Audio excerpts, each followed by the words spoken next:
I just want you to talk about the successes that we had while we were in California. Something really big happened to you while we were out there. Yeah, I was gonna get to that. Yeah, so when we finally was out there, I was out there starting to cook up, this was in the early beat stage. I was still starting to make beats. So really, I was starting, and you probably guys already know this, I was remaking instrumentals basically. Yeah. So I was just taking my favorite songs, remaking them, blah, blah, blah, just throwing them up. And honestly, a lot of producers I've learned started out like this. I heard even Kanye started out like this. So, but yeah, I was pretty much just throwing those up, and I started throwing up some Drake ones. And then I just noticed, honestly, the whole reason why I started doing remakes was because I needed one myself. I was trying to do a guitar solo to a Drake song. I was just like, fuck, I can't find it. So I was like, fuck it, I'll make it. You know what I'm saying? Yeah. And so I made it, threw it up on YouTube, and I was like, oh shit, this got like 15,000 views. I'm like, nice. All right, well, I'll just start making some more. That's where it started. That's not where it ended. Yeah, true. And then we had 2 to 4 million. Yeah.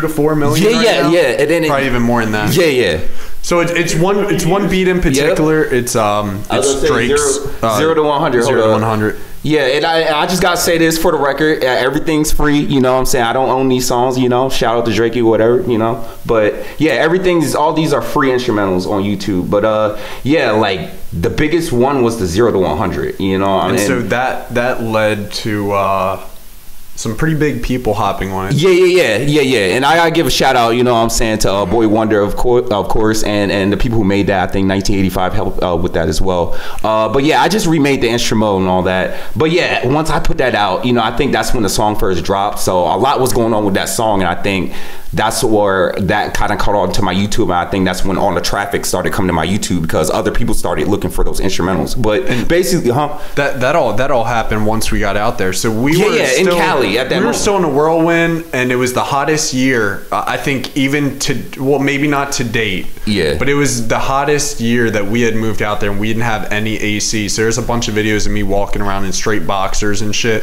And we're still trying to figure out this whole living situation and jobs and stuff. But in the time of the most chaos, you hunkered down and you created the biggest beat to date on your channel. Yeah. And like I said, it's just crazy how it all kind of happened, and at the same time, kind of like the planets aligned in a way. Yeah. I think this was 2014, 2015-ish, around that time.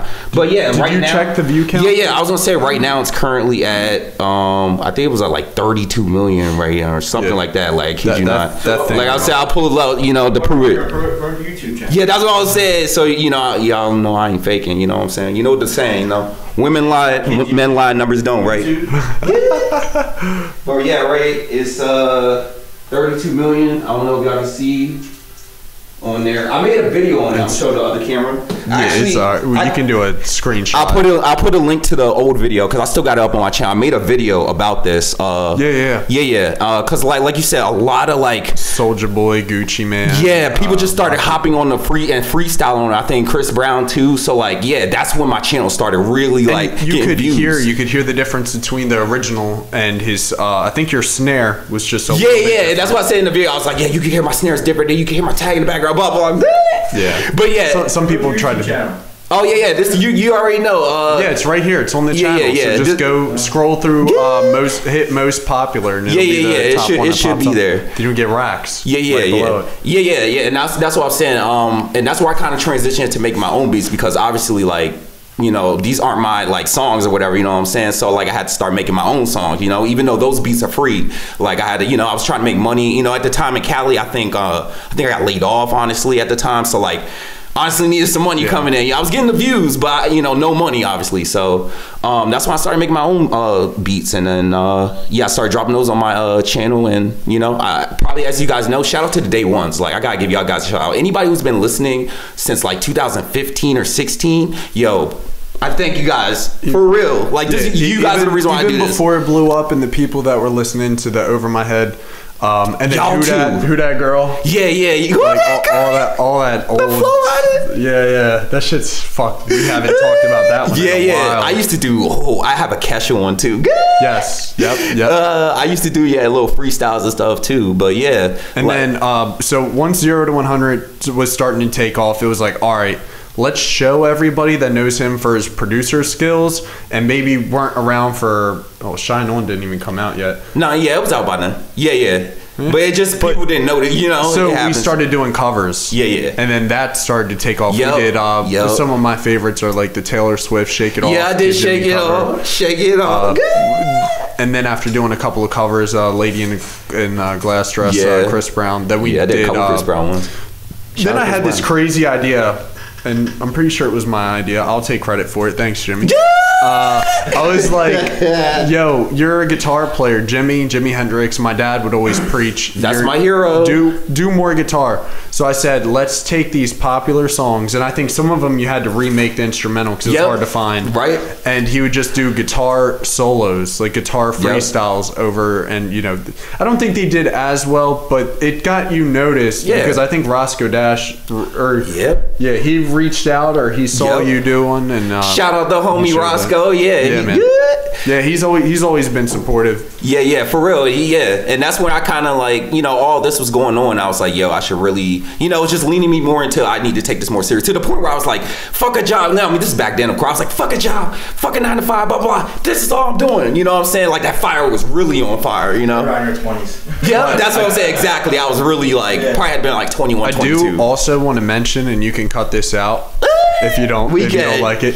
But it's all good. It's all good. No, it's nothing crazy. He's always been a hustler, and I want to give you guys 1 second. Do you think what was his job? Just like, all right, you guys thought about it. Probably Jay-Z. No, like when he was working, like a normal job. He was working. Yeah, like a normal. What do you think if you look at him? Gas attendant. No, he was a salesman. So I see that. So retail life. So well, not retail, but you were selling cell phones. You were selling internet service and insurance at one point. Yeah, well, I did that in Cali. So he's always had that hustler mentality, and that's the mentality you need to be a salesman. So I keep telling him, I was like, dude, if music doesn't work, just be a car salesman. You'll be all right. You'll drive around in the newest. You'll drive around the newest car. Find a good dealership like Mercedes or Porsche or some shit, and just ride around like a fire ass car and be like, yeah, man. Yeah, you got one too. Get like me, right? There's no plan B. Fuck that. Yeah, right. Yeah, and that's why. That's what I was about. We're getting to that point of just like now we're in too deep, and that's the thing. Whenever we have these conversations and we're just feeling kind of down and out, and we just want to talk to each other and like either vent about music, women, whatever's going on in our life. Yeah, we always come to the same conclusion: like we can't give up. And especially not you, because you're so deep into this, it wouldn't make any sense. So we keep. I'm gonna say you're saying we keep throwing mud at the wall. Right? You just gotta keep throwing mud at the wall. You know, some of it's and eventually that shit will break through. Yeah, eventually. You know, what I'm saying law of averages. Yeah. But no, you're right. That was good. Man, I think like. Do you feel like you're successful right now with what you're doing? Honestly, I feel like because successful is a subjective meaning. Like it can, you know, you don't have to be a billionaire, $1 trillion. Success could just mean like I run my own business, I take care of my family.